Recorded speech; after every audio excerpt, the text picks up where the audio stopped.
ও হাসি, আমার লাল টুকটুকে সুন্দরী মিষ্টি হাসি বউটা গেল কোথায়? অফিসে যাওয়ার সময় এত টাকাটাকি কিসের? বিশ্বাস করবা কিনা জানি না, অফিসে যাওয়ার সময় তোমার এই মিষ্টি মুখের একটা হাসি দেখে গেলে অফিসে গিয়ে আমি কাজের স্পিড পাই। টুকু সাহেব, এসব রং টং বাদ দিয়া তাড়াতাড়ি অফিসে যাও। আমি টুকু, তুমি হাসি, তোমার মুখের হাসি দেখিলে পরাণটা যায় যে জড়িয়ে। যাও, ছাড়ো তো। আমি টুকু, তুমি হাসি, তোমার মুখের হাসি দেখিলে পরাণটা যায় যে জড়িয়ে। হইছে হইছে, আমার একটা কথা শোনো। তোমার এই টুকু গোপটা কাইটা দিয়া এইবার পুরোটা রাখার চেষ্টা করো। আমার নাম মোহাম্মদ টুকু, আমার নামের সাথে মিলিয়ে টুকু মুস্টুকু রেখেছি। সবাই তোমারে টিটকারি করে, জোকার মনে করে। কে কি মনে করলো তাতে আমার কিছু যায় আসে না। আমার এই টুকু গফের জন্য রাস্তাঘাটে, হাটে, মাঠে, পথে, প্রান্তরে যেখানে যাই, অফিস, আদালতে, গাড়ির ভিতরে, সব জায়গাতেই খালি আমার এই টুকু মুছের দিকে তাকাইয়া থাকি। আর টুকু মুছের দিকে তাকাইয়া থাকি তো আমার দিকে তাকানো হইল। এইটা আমার খুব ভালো লাগে, সবার নজরে থাকতে, বুঝছো? বুঝছি বুঝছি, তোমারে বুঝানো আমার পক্ষে সম্ভব না। শোনো, আমার রাজপুত্র জাবেদ রে সাবান শ্যাম্পু দিয়া গোসল করাইবে, ভালো করে আয়রন করে জামা কাপড় পরাইয়া পরে স্কুলে পাঠাইবে। আচ্ছা, আমি এখন আসি। আমার টুকু মিয়ার রং ঢং আর গেল না, কত যে রস। আসসালামু আলাইকুম।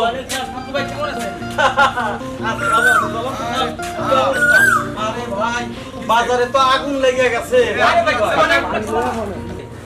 আরে এই আগুন কি সেই আগুন মিয়া? জিনিসপত্র, বাজারে সব জিনিসপত্রের দাম বাইরে গেছে, এই আগুন বুঝাইছি। শুনেন, আপনাদের না মিয়া একদম কমন সেন্স নাই।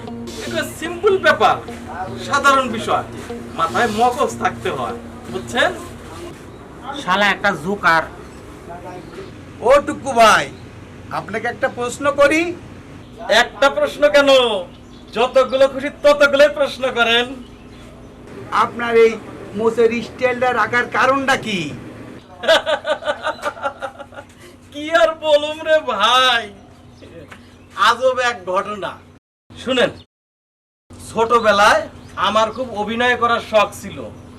মনে করছিলাম যদি সেলিব্রিটি হয়ে যায়, অভিনেতা হইয়া, ঠিক আছে, তখন রাস্তাঘাটে যেখানে খুশি সেখানে যাব, আর মানুষজন খালি করবো ওই অমুক অভিনেতা যায়, ওই তমুক অভিনেতা যায়, ওই অমুক অভিনেতা যায়, সব মানুষের নজর আমার দিকে থাকে। তো পারিবারিক সমস্যার জন্য সেই আশাটা পূরণ করতে পারি নাই ভাই, বুঝছেন? তাই এমন একটা টেকনিক খাটাইছি, বুঝছেন? এই যে দেখছেন না, এই টুকুমুস, এই মুখটুকের কারণে রাস্তাঘাটে, অফিস, আদালতে, বাজারে, পথে, প্রান্তরে যেখানেই যাই সেখানেই খালি এমনি এমনি নজর দেখ, উই দেখ, উই দেখ, মুসের স্টাইল দেখ। হালা বাট বাড়ি মোষ রাখছে, দেখছেন কারবার? হ্যাঁ ঠিকই কইছেন, শালা আস্তে একটা বাট্টা। এই যে মানুষ যে আমার দিকে তাকাই রে ভাই, এইটা যে আমার কাছে কত ভালো লাগে, আমি বইলা বুঝাইতে পারবো না, বুঝছেন?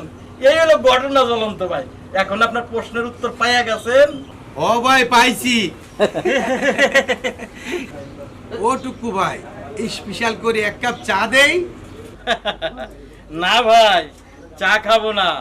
এই তো বাড়ি থেকে আসার সময় খাওয়া দাওয়া শেষ করে টুথব্রাশ দিয়ে ভালো করে দাঁত ব্রাশ করে এসেছি, বুঝছেন? এখন চা খাওয়া যাবে না। শালায় টেকা লাগবে দেখে চা খায় না। টুকু ভাই, চা খেলে কি দাঁত কালো হয়ে যাবে? ওই দাঁত কালো হয়ে যাবে দেখে কি দাঁত ব্রাশের পরে চা খাওয়া যায় না? আরে না, সেই রকম কিছু না, দাঁত ব্রাশের পরেও চা খাওয়া যায়, কিন্তু খাই না ভাই। কি দরকার অপচয় করা? ওই টুকু ভাইয়ের কাছে দাঁত ব্রাশের নিয়মটা জানে নেই? টুকু ভাই, দাঁত ব্রাশ করার নিয়মটা একটু জানান তো, আমরা তো জানি না। আরে ভাই, দাঁত ব্রাশ করার নিয়ম তো সবাই জানে, রাতে ভাত খাওয়ার পরে আর সকালে ভাত খাওয়ার পরে। টুকু ভাই অনেক ভালো লাগছে, আপনি বসেন, বৈশা কথা বলেন। বসার সময় নাই, বাড়িতে আমার সুন্দরী বউ হাসি বৈশা রইছে আমার অপেক্ষায়। যাই, ভালো থাইকেন। আব্বার জন্য সমাজে আমি মুখ দেখাইতে পারি না। আব্বার জন্য আমারে সবাই টিটকানি করে। আব্বারে যেভাবেই হোক আমি সাইজ করবো। রেজার তো কিনলাম, আমার আব্বার ওই নাকের সামনে টুকু মুস্কটা এক টান দিয়ে চাইছিলাম।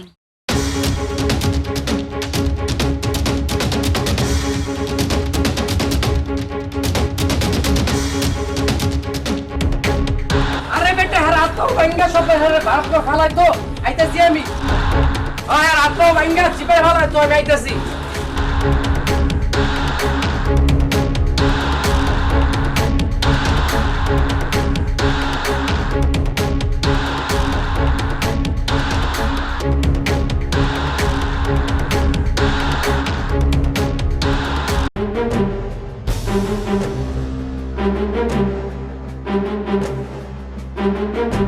এই বলার কি টাকা দেওয়া লাগবে রে?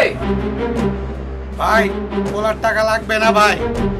এক্সকিউজ মি ভাইয়া, লাল যে বড় মাস্তান টুকু চিনে নাই।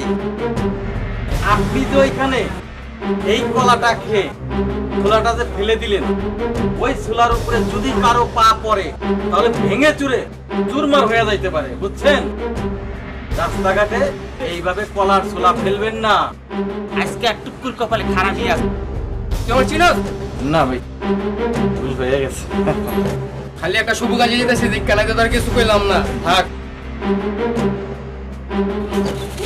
উচিত কাম হইছে। শালার অত্যাচারে আর ভাল লাগে না। মরলে ভালোই তো।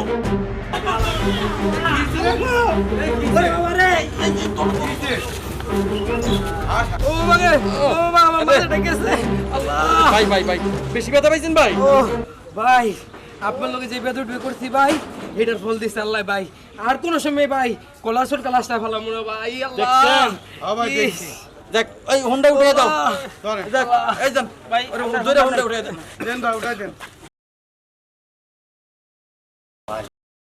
আমি একটা কথা কইছিলাম না, কত বাঘা বাঘা লোক দেখলাম, সিংহের মতো লোক দেখলাম, বিড়াল হইয়া লাস্টে দিয়া এমনি হইছে।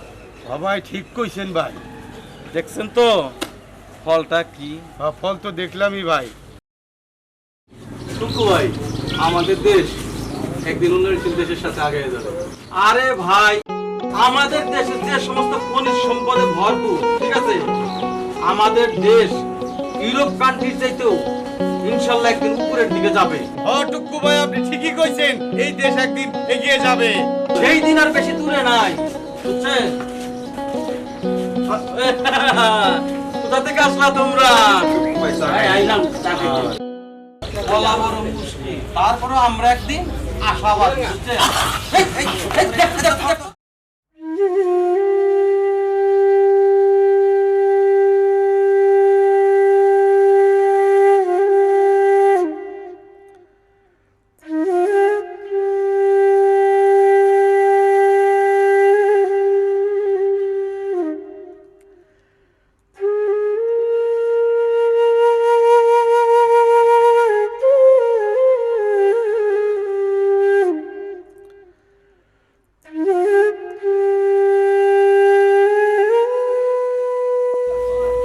ধরেন তো। এই ভাই, ভাই, আরে ভাই, কি দেখি ভাই, ভাই ভাই ভাই ভাই ভাই,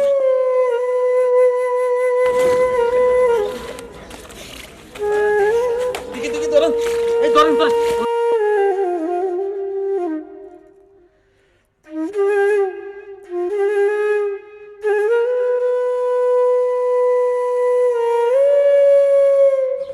আরে ভাই, উনি খুব অসুস্থ রে ভাই। ভাই ভাই ভাই, আমি একটা কথা কই, আপনি উনার একটু হাসপাতালে নিয়ে যান। তো ভাই আমার দোকান রয়েছে তো ভাই, আমি চলে যাই ভাই। আরে না ভাই, আপনি নেওয়া লাগবে, বুঝছেন? আমার অফিসে যে একটু দেখা করা লাগবে, সমস্যা আছে। আপনি একটা কাজ করেন, জি ভাই। এই যে আমি আপনাকে টাকা পয়সা দিয়ে দিচ্ছি। আরে ভাই রে, লোকটা মৃত্যু সজ্জায় রে ভাই। 1 2 3 4 5, এই 5,000 টাকা নিয়ে যান না ও ভাই, আর শুনেন, আমি আপনাকে বলি, কার্ড কোথায়? এই যে আমার এই কার্ড রাখেন, টাকা আরো লাগলে আরো দেবো, বুঝছেন? বনশ্রী ইউনাইটেড হাসপাতালে ভর্তি করেন। আমি খালি অফিসে যাইয়া জরুরি একটা কাজ সাইরা 10 মিনিট, এই 1 ঘন্টা লাগবে, 1 ঘন্টার মধ্যে আমি ও আসছি। ভাই ঠিক আছে, ভাই, একটু নিয়ে আমার যান। দোকানটা আমি দোকানে সব ব্যবস্থা করবো। এখানে বসেন আপনি, যান যান যান। আরে যান যান যান ভাই যান। আমাদের সমাজে এমন কিছু মানুষ আছে ব্যক্তি জীবনে খুবই মিতব্যয়ী, কখনো অপ্রয়োজনে টাকা পয়সা খরচ করেন না। আমরা সবাই তাদেরকে কৃপণ বলি, কিন্তু ওই ব্যক্তি মানুষের বিপদে আপদে শ্রম বা টাকা পয়সা দিয়ে সবার আগে সাহায্যের হাত বাড়িয়ে দেন। আমাদের এই সমাজে টুক্কু ভাই তাদেরই একজন।